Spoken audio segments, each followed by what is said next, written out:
Let's get weird. That's That my was favorite my one. That's going to be favorite my one. opener when we do the opener. Let's get weird. I love it. Welcome back to Change Ed, the national. What do I want to say? It's a podcast. This is the podcast. Yeah, no. I want to say the National Lighthouse for Educational Podcasts. Wow.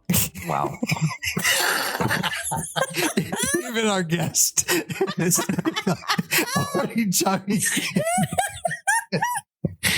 I'm no longer your host, Andrew Kuhn. Thank goodness. It only took Brian Housand coming for us to lose Andrew Kuhn. Education consultant for Montgomery County Intermediate Unit. And here with me is Patrice Semachek, still an educational consultant from the Montgomery County Intermediate Unit. And our guest is someone who is going to talk to us a little bit, dive into not only AI, but also... We went to the best session. It was so good. It was really good. We were hearing about your perspective on AI, and you had a lot of great information, but also examples. I really appreciated that you could model its use. So you weren't necessarily saying, here's the tool to use, but it was more like, here's how you can use a tool. I'm wondering if you could share with us a little bit about your thought process, how you got to that spot, and why you chose modeling in your session when you were talking about AI. Sure. Well, thank you for having me. And I'm so glad that you had a good Confortude experience. Yeah, it's interesting kind of having these conversations about AI or really technology in general. When I first kind of started out doing this type of work as an educational consultant, I started talking a lot about technology in a variety of different ways. It was, the early 2000s and everybody was trying to figure out what they could do with Google. And so there were so many people within that space that were really kind of talking about the tools without actually showing how the tools work. There's also, I think, a lot of people that fall in love with one particular tool rather than really focusing on like the thinking that goes into that tool. The tools are going to change almost every day at this point. Yep. But I think that as long as we have an understanding of how the thinking works with the tool, then we're going to be able to carry that a lot further along the way. So exactly the same type of thing happened when people first started picking up ChatGPT back, in the distant year of 2023, 22, like early 23. It feels forever ago. 2022. Yeah. Way back. It feels like it's been a long time. Yeah. It's not been very long at all. And people wanted to talk about like the theory behind it as opposed to what can we do with it. And I think that the quicker that we can just sort of jump into that deep end, try some things out, give educators some ideas of here's how it can be useful for me, then there's going to be much more buy-in, at least from my perspective.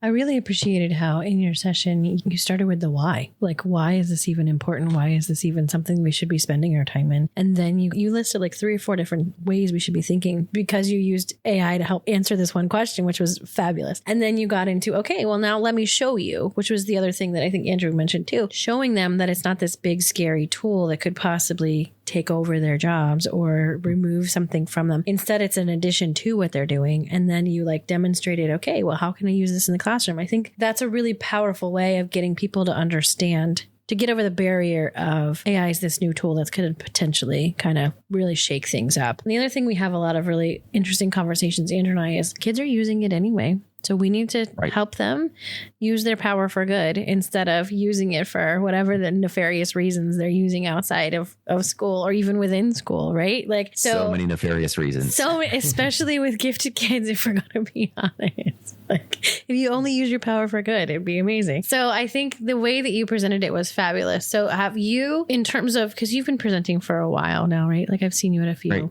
conferences. Have you like read anything or figured out, how did you figure out how to present things in that way? I always look for what is the good story. I think that everything that we do in life really relates to, what is the narrative on that. And, when structuring a lesson, when constructing a presentation, a workshop, whatever it is, I always look for what's the story thread, and you really kind of think of it from that story structure. My first degree is in English, so I have an understanding of, how a play works, or here's how you develop a novel. So my first job, because I was an English major and I graduated and that qualified me to do so many things. So my first job post college was I started out as an assistant manager of an independent video store in the Atlanta metro area. That was like mid 90s. So we were like Blockbuster competitor. Like VHS. Yeah. All of the stories that are coming to your mind, all true. Be kind, rewind. Yeah, every single one of them. And so, I mean, I just watched a whole lot of film, that was pre-streaming, and you just really had the opportunity really to make that movie, the movie store, like your library, and really kind of thinking about what are people going to remember? Where are going to be those those sticking points, and how do you create enough of that compelling story that they want to be a part of that. So that's, I think, just what goes into any good lesson, anything that happens within the classroom needs to have a good story to go along with it. So how did you use AI, or did you use AI to help you craft the story? Yeah. So in thinking through that, so like within this presentation, which this was like totally the first draft for that particular framework, I was thinking more of it through using Kaplan's thinking like a disciplinarian framework. And I wanted to provide a few different perspectives. And the three that I kind of came up with is that we were thinking like a philosopher, we were questioning like a scientist, and we were creating like an artist. And so by really kind of latching or attaching to those 3 points, then it provided a lot of leeway to really build things out. For each of those points, then I asked AI, for example, how does one begin to start thinking like a philosopher? What are 5 things that I could do in order to think like a philosopher? And, it gave me, some really good ideas. From there, that was kind of the general outline. And then using those points, then I thought, oh, well, how can we build out, or how can I give more specific examples of what that looks like? And using AI really as that thought partner to help take what it was that I was already thinking and annotate it in a way maybe that I wasn't thinking about. I love that. I love that Andrew and I talk a lot about AI being a co-pilot, not a pilot or a backseat driver, but like being a co-pilot. And so being able to use any tool to enhance is a fabulous idea. Thank you for explaining it like that. Yeah, you're welcome. I mean, I think, the real worry, I think, of most teachers is that their students are going to use AI as sort of that, oh, I'm going to Google the answer. Like, oh, I'm going to take my existing prompt or assignment. They're going to put it in there, and then they're going to copy, paste, and submit, the answer. That's, for me, a real problem. The problem for me around that comes with this overemphasis on the final product versus the process that we go through. Like, we only check on our students when they submit that final product, and we aren't with them on that journey of going through the messiness and awkwardness of the creative process. Then they're totally going to, there's the real potential that they could just, ask AI and submit that. As I've been talking more and more about AI, that I've really tried to emphasize to educators at all levels is the importance of taking pretty much every one of your existing project assignments and just submitting it to all of the AI tools that you can get access to, just to see what it is that they come up with. So that like, hey, here's what is going to happen. Here's what a product might look like if I just submitted it as is. I'm really kind of fond of the idea of using that for your students as a starting point. Go ahead and saying like, hey, I went ahead and submitted the assignment to AI for you. This is what it said. Tell me why this project pretty much sucks at this point. Right. How can we use that as the starting point, and how can you improve on it to make it better? How can you personalize that so that it's representative of the things that you're interested in? I think too. Or is it that you want to go next? Yeah. To your point, I think if we don't talk about AI in our current classrooms, or we sweep it under the rug, that's when they're more likely to submit something and say, yep, here it's done. And then you see all those words that you showed us that are showing up. So this is TMI, I guess. We wrote a proposal. We stuck it into Gemini to say, make it better, like make it fluffier. And there was at least 3 of the words that you shared in there. And we were like, nope, can't have that word in there. That's very obvious AI. Like it was actually really good to test it out and like kind of validated exactly what you said in that study. But I think if teachers ignore it, they're going to get those cookie cutter, I put it into AI and figured it out kind of situation. But if they do exactly what you said, or if they say like,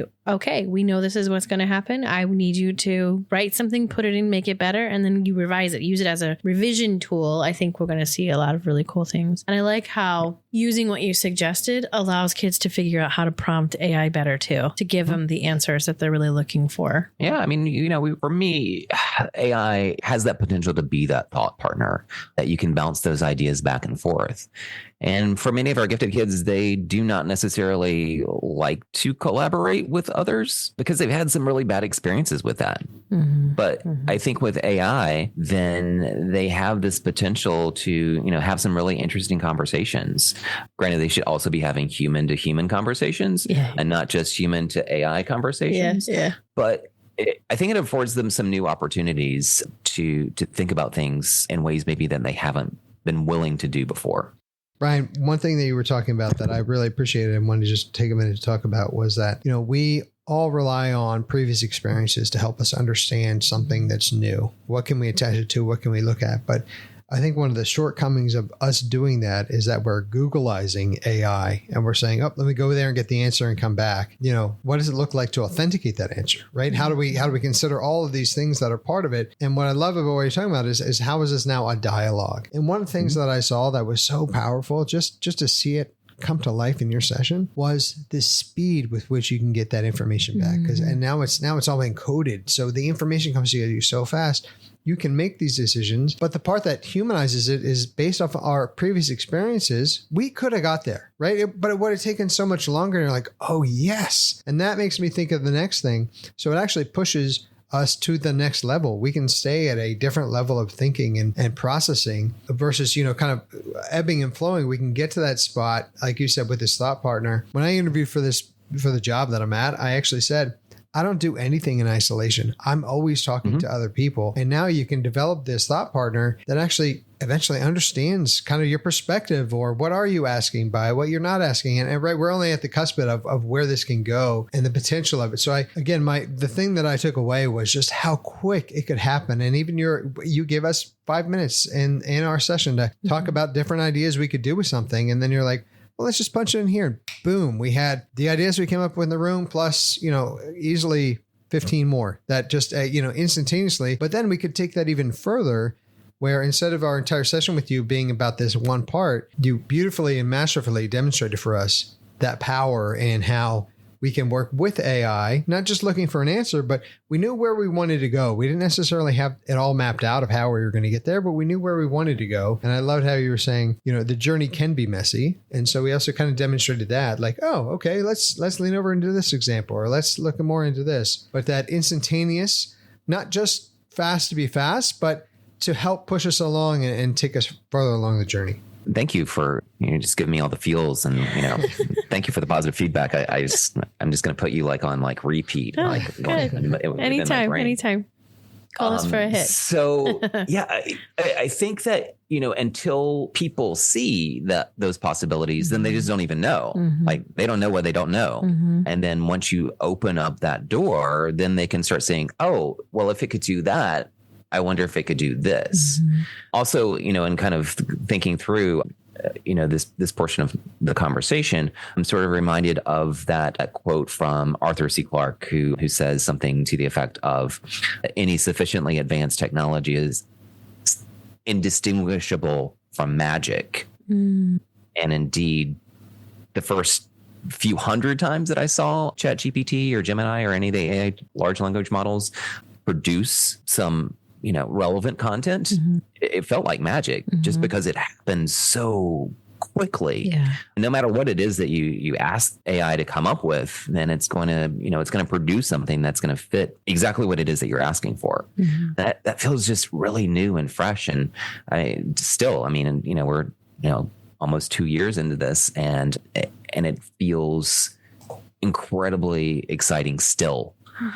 Very good point. Well, we touched on this idea of how do we authenticate the information that's coming through, and we even talked about Googleizing AI, and so if we're venturing into it in a different way, one of the things that struck me was that you talked about becoming a super critical consumer of information. And if I'm not mistaken, which I never am, Brian, you used the analogy of capes to kind of help individuals work through that. And would you mind talking about that a little bit and sharing with us? I'd love for our listeners to have something they could at least look to or start to grab onto as what does it look like to figure out if this is, fake news or if this is something genuine. In the session, we're really kind of talking about the importance of being a critical consumer. This isn't necessarily a new conversation. AI just presents perhaps some new challenges for us in authenticating that information that we're accessing. Back probably 2018 or so, I read a book called Fighting Fake News, teaching kids the importance of critical thinking in a digital age. It was really built on a lot of work that I did when I was in grad school at the University of Connecticut back in the mid 2000s during the aughts. So in addition to working within gifted education with Joe Renzulli, Sally Reese, Dale Siegley, all the others that are part of the NEAG Center, now the Renzulli Center, I also went and played with the ed tech playground folks over there. So right around that time, Don Liu was a professor at, that's LEU.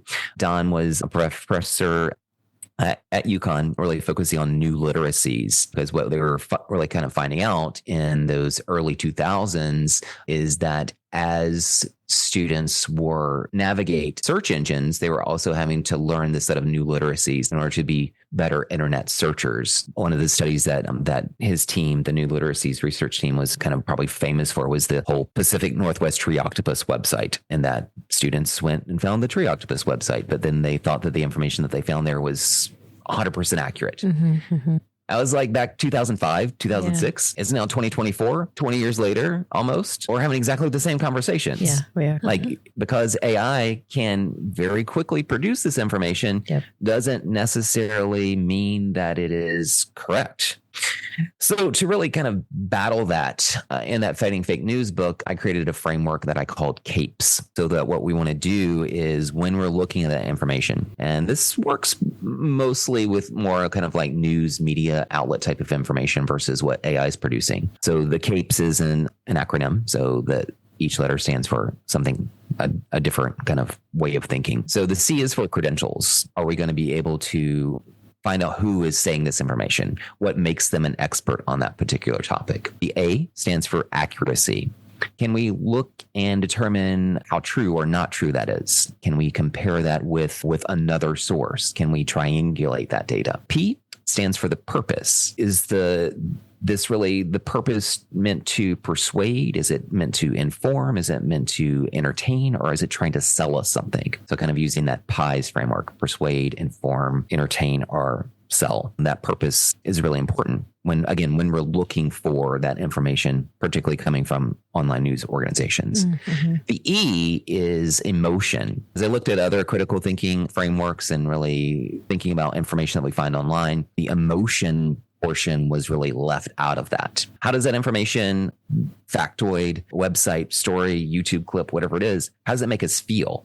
Does it make us feel angry? Why are we angry about that? Does it make us feel sad? How are they playing with our emotions? And are we checking those emotions before we're, clicking like retweet or re-X or whatever it is that we say now? The last piece is support, which really kind of goes back to that triangulation of data. Who else is saying this? And are we verifying that this information is really correct as a part of that? So the CAPES, I think, works somewhat with AI, but honestly, I think that we probably need a whole nother acronym to go along with that. The other thing that I would say about this is that there is this real concern that AI is going to hallucinate or just make up information. Mm-hmm. Probably one of the first times that I talked about AI, I was doing a workshop in Texas, and somebody had posed that question of like, can we trust it? And almost without thinking, like my gut reaction was like, do you trust me? Like, do you trust me? And she's like, well, yeah. And I'm like, why? I could totally be making all of this up right now. I could be speculating left and right about what is the right or wrong answer. Right. She's like, but I trust you. You're like a speaker. You have a microphone. You're standing in front of a group of people. I was like, but you should still question check it.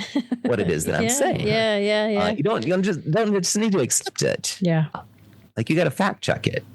And that fact checking, I think, can be a lot of work. People hallucinate a lot, especially at the rate in part which, of like the human nature. We make things up when we don't know. Yeah, especially at the rate in which we're inundated with information. Like there's no escaping information of all kinds around us. Yeah. Yeah. We just have to be careful with that. Yeah. Not that we need to, question absolutely everything, but we just need to critically consume and think about how far are we willing to trust that. Yeah, and that's a good point. It's going to vary, and it's in every situation. It's going to be a little bit different. We're so much more quick to trust something that we can see versus something that we can't see. But it doesn't always. You can't always judge a book by its cover, as you were saying. I don't know that Brent Housand is necessarily saying all things that are truthful right now. I'm gonna have to fact check this podcast. That's right.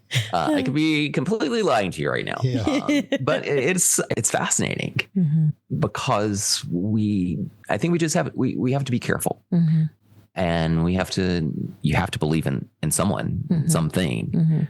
Otherwise, you would never get anything accomplished. Yeah. And I think that it's really our prior experiences, our knowledge base, and really, I think, carefully examining what our biases are and how our biases are influencing the way that we're thinking and who it is that we believe or that we don't believe.